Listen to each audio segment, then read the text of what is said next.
പ്രധാന വാർത്തയിലേക്കാണ്. ബി.ജെ.പി. സംസ്ഥാന ഭാരവാഹികളെ പ്രഖ്യാപിച്ചു. എം.ടി. രമേശ്, ശോഭാ സുരേന്ദ്രൻ, അനൂപ് ആന്റണി, എസ്. സുരേഷ് എന്നിവരാണ് ജനറൽ സെക്രട്ടറിമാർ ആയി ഇപ്പോൾ വന്നിട്ടുള്ളത്. അത് ബി.ജെ.പി. ജനറൽ സെക്രട്ടറിമാരെ പ്രതീക്ഷിച്ചിരിക്കുകയായിരുന്നു.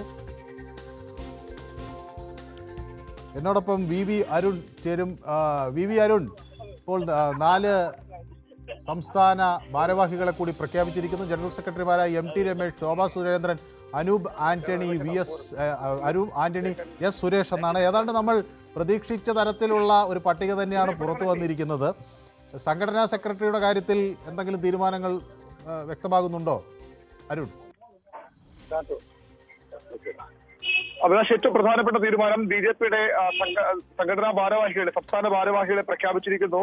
നേരത്തെയൊക്കെ റിപ്പോർട്ട് ചെയ്ത പേരുകൾ തന്നെയാണ് ഇതിലുള്ളത്. നമ്മൾ തന്നെ റിപ്പോർട്ട് ചെയ്ത പേരുകൾ തന്നെ ഉള്ളത് എന്നത് ശ്രദ്ധേയമായ കാര്യമാണ്. നാളെ അമിത്ഷാ, ബി.ജെ.പിയുടെ ദേശീയ നേതാവ്, കേന്ദ്ര ആഭ്യന്തരമന്ത്രി അമിത്ഷാ തിരുവനന്തപുരത്ത് വരാനിരിക്കുന്നു. അവരുടെ ഈ പ്രഖ്യാപനം കൂടി വരികയാണ്. ഇപ്പോൾ നമ്മൾ ബി.ജെ.പി. ഓഫീസിൽ എത്തിയിട്ടുണ്ട്. നേതാക്കളുടെ പ്രതികരണം, സുരേഷ്, എം.ടി. രമേശ് തുടങ്ങിയ നേതാക്കൾ ഇവിടെയുണ്ട്. അവരുടെ പ്രതികരണങ്ങളിലേക്ക് പോകാനാകുമെന്ന് പ്രതീക്ഷിക്കുന്നു. അല്പസമയത്തിനകം അവരുടെ പ്രതികരണങ്ങളിലേക്ക് പോകാം.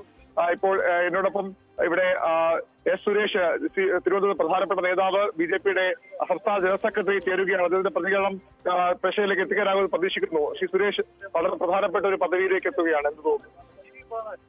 വളരെ സന്തോഷവും അഭിമാനവും ഉണ്ടാകുന്ന ഒരു നിമിഷമാണിത്. കാരണം ബി.ജെ.പി. കേരളത്തിൽ ഒരു വലിയ കുതിച്ചുകയറ്റത്തിന് തയ്യാറെടുക്കുന്ന സമയമാണ്. വളരെ ദീർഘവീക്ഷണത്തോടുകൂടി പാർട്ടിയുടെ മുഴുവൻ പ്രവർത്തകർക്കും ഒരു ലക്ഷ്യം നിശ്ചയിക്കുകയും ലക്ഷ്യം ഫിക്സ് ചെയ്യുകയും അതിന്റെ അടിസ്ഥാനത്തിൽ, റോഡ് മാപ്പിന്റെ അടിസ്ഥാനത്തിൽ പാർട്ടി വളരെ പ്രൊഫഷണലായിട്ട്, അതോടൊപ്പം തന്നെ പരമ്പരാഗതമായിട്ട് പാർട്ടിയോടൊപ്പം നിൽക്കുന്ന മുഴുവൻ പ്രവർത്തകരെയും ചേർത്ത് പിടിച്ചുകൊണ്ട് ഒരു വലിയ മുന്നേറ്റത്തിന് ഉള്ള സാഹചര്യം ഒരുക്കിയിരിക്കുകയാണ്.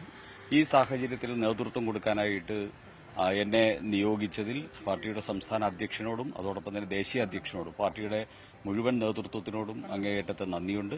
സുരേഷ്, ഒരു കാര്യം ചോദിച്ചോട്ടെ, ഈ RSS ഒരു പ്രധാന പരിപാടികളിലേക്ക് ഈ വർഷം നീങ്ങുന്നു എന്നത്, അല്ലെങ്കിൽ അതിന്റെ 100ാം വാർഷികത്തിലേക്ക് കടക്കുന്നു, അതുമായി ബന്ധപ്പെട്ട വലിയ തിരക്കിലാണ്. അപ്പോൾ കൂടുതലും ഇനി പ്രചാരകന്മാർ ഉണ്ടാകില്ല ഈ സമയത്ത്. ഇത് വേറൊന്ന്, ഇതിലേറ്റവും പ്രധാനം യുവാക്കൾക്ക് വലിയ ഒരു പ്രാധാന്യം കൊടുക്കുന്ന ഒരു ടീമിനെയാണ് ശ്രീ രാജീവ് ചന്ദ്രശേഖർ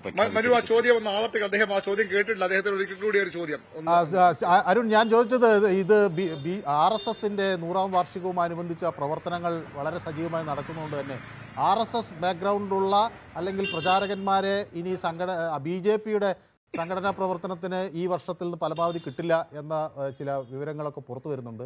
അപ്പോൾ ആ ഘട്ടത്തിൽ ബി.ജെ.പിക്ക് ഏത് തരത്തിലാണ് അത് നോക്കിക്കാണുന്നത്? എങ്ങനെയാണ് പുതിയ ഈ ദൗത്യം? നേരത്തെ ആർ. സുഭാഷ് ഉണ്ടായിരുന്നു, ഉമാകാന്തൻ ഉണ്ടായിരുന്നു. അങ്ങനെ RSSന്റെ പിൻബലം ഇനി ഉണ്ടാകാതെ ഇരുന്നാൽ അത് ബി.ജെ.പി. എങ്ങനെ മറികടക്കുമെന്നാണ് പുതിയ ജനറൽ സെക്രട്ടറി കരുതുന്നത്? ഞങ്ങളെല്ലാവരും RSS പ്രവർത്തകരാണ്, ഞങ്ങളെല്ലാവരും സ്വയംസേവകരാണ്. അതുകൊണ്ട് ഞങ്ങളുടെ ആ സംസ്കാരം, ഞങ്ങളുടെ സംഘടനാ പ്രവർത്തനത്തിലും ഞങ്ങളുടെ പ്രതിബദ്ധതയിലുമൊക്കെ ആ സംസ്കാരമാണ് എപ്പോഴും ഉള്ളത്. സംഘടനാ തലത്തിൽ ഒരു സംഘടനാ ജനറൽ സെക്രട്ടറി ഭാവിയിൽ വരുമെന്ന് പ്രതീക്ഷിക്കുന്നു. അങ്ങനെ ഒരു പോസ്റ്റ് ഇപ്പോഴും നിലവിലുണ്ട്. ആ പോസ്റ്റ് ഇപ്പോൾ ഒഴിച്ചിട്ടിരിക്കുകയാണ്. അത് വരുന്ന മുറയ്ക്ക് ആ പോസ്റ്റ് ഫില്ല് ചെയ്യും.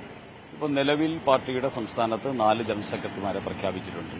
അതോടൊപ്പം തന്നെ 10 വൈസ് പ്രസിഡന്റുമാരെയും 10 സെക്രട്ടറിമാരെയും പ്രഖ്യാപിച്ചു കഴിഞ്ഞു. 5 മേഖലാ പ്രസിഡന്റുമാരെ പ്രഖ്യാപിച്ചു കഴിഞ്ഞു. യുവാക്കൾക്ക് വലിയൊരു പ്രാധാന്യമാണ് കൊടുത്തുകൊണ്ടിരിക്കുന്നത്. മാത്രമല്ല, പെർഫോം ചെയ്ത ജില്ലാ പ്രസിഡന്റുമാരെല്ലാം സംസ്ഥാന ഭാരവാഹികളായിട്ട് വന്നു. പെർഫോമൻസ്, മെരിറ്റ്, യുവാക്കളുടെ പാർട്ടിസിപ്പേഷൻ, ഇതിന് പ്രാധാന്യം നൽകുന്ന ഒരു ടീമിനെയാണ് ഇന്ന് ശ്രീ രാജീവ് ചന്ദ്രശേഖർ പ്രഖ്യാപിച്ചിരിക്കുന്നത്. അതിലെല്ലാം ഉണ്ട്.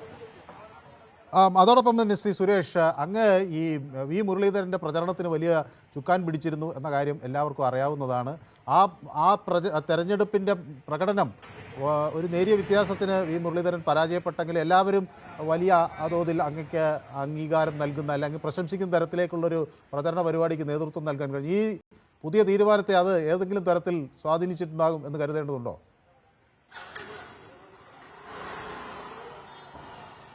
അല്ല, എന്നെ സംബന്ധിച്ചിടത്തോളം ഞാൻ പെർഫോമൻസിൽ വിശ്വസിക്കുന്ന ഒരു പ്രവർത്തകനാണ്. ഞാൻ പാർട്ടിയുടെ ജില്ലാ പ്രസിഡന്റായിട്ട് 7 വർഷക്കാലം ഉണ്ടായിരുന്നു. ആ സമയത്താണ് കേരളത്തിലെ ആദ്യത്തെ MLA നേമത്തുനിന്ന് 2016 ജയിക്കുന്നത്. അത് പ്രവർത്തകരുടെ കൂട്ടായിട്ടുള്ള ഒരു പ്രവർത്തനത്തിന്റെ ഫലമാണ്. അതേ സമയത്ത് തന്നെയാണ് 6-ൽ നിന്ന് 35-ലേക്ക് തിരുവനന്തപുരം കോർപ്പറേഷനിലെ കൌൺസിലർമാർ ജയിച്ചു വരുന്നതും അതേ സമയത്താണ്. അതോടൊപ്പം തന്നെ തിരുവനന്തപുരം പാർലമെന്റിൽ ശ്രീ ഒ രാജഗോപാലിന്റെ 2014 തെരഞ്ഞെടുപ്പിന്റെ ചാർജായിരുന്നു. 2019 ശ്രീ കുമ്മനം രാജേട്ടന്റെ ചാർജായിരുന്നു. അതിനുശേഷം 2024 ശ്രീ വി മുരളീധരന്റെ ചാർജായിരുന്നു. ഈ സമയത്തൊക്കെ കഴിവിന്റെ പരമാവധി പ്രസ്ഥാനത്തിന് വേണ്ടി പ്രവർത്തിക്കുക എന്നുള്ളതാണ് എന്റെ ഒരു നിലപാടായിട്ടും എന്റെ പ്രവർത്തന രീതിയും അതാണ്. അതിന് സ്വാഭാവികമായിട്ടും പ്രവർത്തകരെ എല്ലാവരെയും ചേർത്ത് പിടിച്ചു. ആ ചേർത്ത് പിടിച്ചതിന്റെ ഫലമായിട്ടായിരിക്കാം പരിഗണിച്ചത്. എന്നേക്കാൾ കഴിവുള്ള ആൾക്കാർ ഈ സ്ഥാനത്തേക്ക് വരാൻ യോഗ്യരായിട്ടുള്ള ഒത്തിരി പേരുണ്ട്. അതിൽ ഒരാളായിട്ട് ഞാൻ വന്നത് ഒരു നിമിത്തമായിട്ട് കാണുന്നു. ഞാൻ എന്നെ ഏൽപ്പിച്ച ചുമതല ഭംഗിയായിട്ട് നിർവഹിക്കുക എന്നുള്ളതാണ് എന്റെ കീഴ്വഴക്കം. അത് തന്നെ പാലിക്കും എന്നാണ് എനിക്ക് ഈ സമയത്ത് പറയാനുള്ളത്. യെസ്, വളരെ നന്ദി. അദ്ദേഹത്തിന് മറ്റു ചില പ്രതികളിൽ പോകേണ്ടത് നമ്മളൊപ്പം മറ്റൊരു ജനറൽ സെക്രട്ടറി അനൂപ് ആന്റണി കൂടി ചേരുകയാണ്. അനൂപ്, അഭിനന്ദനങ്ങൾ. ഏതായാലും അനൂപിനെ ഡൽഹിയിൽ പ്രവർത്തിക്കുന്നവർക്കറിയാം, കേരളത്തിലെ BJP പ്രവർത്തകർക്കും അറിയാം. പക്ഷേ അത്ര കേരളത്തിലെ രാഷ്ട്രീയത്തെ അത്ര പരിചയമില്ല. അനൂപിനെ എങ്ങനെയാണ് ഈ ഒരു പുതിയ പദവിയെ കാണുന്നത്? ഞാൻ പറഞ്ഞല്ലോ, ഇതിനൊരു പദവിയായിട്ടല്ല ഞാൻ കാണുന്നത്, ഇതിനൊരു ചുമതലയായിട്ടാണ് ഞാൻ കാണുന്നത്. കാരണം പാർട്ടിയെ സംബന്ധിച്ച് വളരെയധികം നിർണായകമായ ഒരു വഴിത്തിരിവിലാണ് പാർട്ടി നിൽക്കുന്നത്. ഒരു എന്താ പറയുക, വളരെ ഇമ്പോർട്ടന്റ് മോഡിലാണ്. അതിന്റെ ഒരു തുടക്കമാണ് നാളെ അമിത്ഷാജി വന്ന് ഇവിടെ തുടങ്ങാൻ പോകുന്നത്. കാരണം ഏതാനും മാസങ്ങളേ ഉള്ളൂ പഞ്ചായത്ത് തെരഞ്ഞെടുപ്പിന് വേണ്ടിയിട്ട്. അതിനുശേഷം പിന്നെയും കുറച്ച് മാസങ്ങൾ മാത്രമേ ഉള്ളൂ അസംബ്ലി തെരഞ്ഞെടുപ്പിന്. ഇത്തവണ ഭാരതീയ ജനതാ പാർട്ടി നേരത്തെ പറഞ്ഞതുപോലെ ശ്രീ രാജീവ് ചന്ദ്രശേഖരയുടെ നേതൃത്വത്തിൽ ഒരു വലിയ വിജയമാണ് മനസ്സിൽ കണ്ടുകൊണ്ട് ലക്ഷ്യം മുന്നിൽ വെച്ചുകൊണ്ട് പോകുന്നത്. തെരഞ്ഞെടുപ്പിലാണോ നിയമസഭാ തെരഞ്ഞെടുപ്പിലുമാണോ? തീർച്ചയായിട്ടും രണ്ടിലും.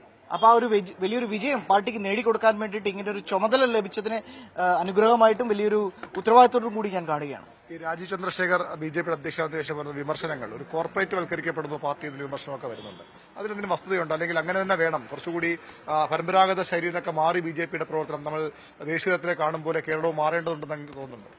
അത് ഒരു ചിന്തയുടെ വ്യാപ്തി ഇല്ലാത്തവരാണ് ഈ കോർപ്പറേറ്റ് വൽക്കരണം എന്നുള്ള വാക്കുകളൊക്കെ ഉപയോഗിക്കുന്നത്.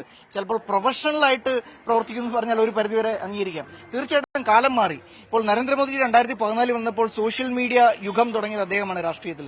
എന്ന് പറയുന്നത് പോലെ ഇങ്ങനെയുള്ള ചിലർ വരുമ്പോൾ കാലം വഴിമാറുമെന്ന് പറയുന്നത് പോലെ കേരളത്തിലെ രാഷ്ട്രീയത്തിൽ ആദ്യമായിട്ട് വികസനത്തിന്റെ കാര്യം പറയാനും പെറ്റി പൊളിറ്റിക്സ് ഒഴിവാക്കാനും പ്രൊഫഷണലിസം കൊണ്ടുവരാനും വേണ്ടിയിട്ട് രാജീവ് ചന്ദ്രശേഖരൻ ആയിട്ടുണ്ട്. അതുകൊണ്ട് തന്നെയും അങ്ങനെ ഒരു ചർച്ചയുണ്ട്. അതിനെ കോർപ്പറേറ്റ് വൽക്കരണം എന്നൊക്കെ പറഞ്ഞ് ഇവിടുത്തെ ഒരു ടിപ്പിക്കൽ ഒരു ഇടതുപക്ഷ ഒരു ചിന്താഗതി കാരണമാണ്, മറ്റൊന്നും കൊണ്ടല്ല. പാർട്ടിക്കുള്ളിൽ തന്നെ അത്ര വിമർശനം വന്നു എന്നാണ് ചോദിച്ചത്. ഏതായാലും അങ്ങനെ ഒരു പ്രൊഫഷണലിസം എന്തായാലും ഉണ്ടാകും. ഈ പുതിയ ടീം അതിന് കേപ്പബിൾ ആയ ടീമാണ്. തീർച്ചയായിട്ടും പൂർണ്ണമായിട്ടും hard work, politics of performance, ഇത് എപ്പോഴും രാജീവ്ജി പറയുന്ന ഒരു വാക്കുകളാണ്. പ്രധാനമന്ത്രി നരേന്ദ്രമോദി പറയുന്ന വാക്കുകളുമാണ്. പൊളിറ്റിക്സ് ഓഫ് പെർഫോമൻസ് അദ്ദേഹത്തിന്റെ വാക്കാണ്. അപ്പോൾ പെർഫോം ചെയ്യുക, പാർട്ടി അധികാരത്തിലെത്തിക്കുക, വിജയിപ്പിക്കുക, ഇതിനു വേണ്ടിയിട്ട് പ്രൊഫഷണലായിട്ട് പ്രവർത്തിക്കുക, ഇതാണ് ഞങ്ങളുടെ ആശയം. എത്രത്തോളം സാധ്യമാണ്? തദ്ദേശ തെരഞ്ഞെടുപ്പൊക്കെ BJP നന്നായിട്ട് കഴിഞ്ഞ തവണയും പെർഫോം ചെയ്തു. ഇപ്പോൾ കൂടുതൽ സാധ്യതകളുണ്ട്. അതിനപ്പുറത്തേക്ക് നിയമസഭയിൽ എത്രത്തോളം സാധ്യമാണ് ഈ ഒരു ഭരണത്തിലേക്ക് വരിക? കാരണം കഴിഞ്ഞ തവണ 36 സീറ്റ് കിട്ടിയ ഭരണത്തിലേക്ക് വരുമെന്ന് പറഞ്ഞ ആളുകൾ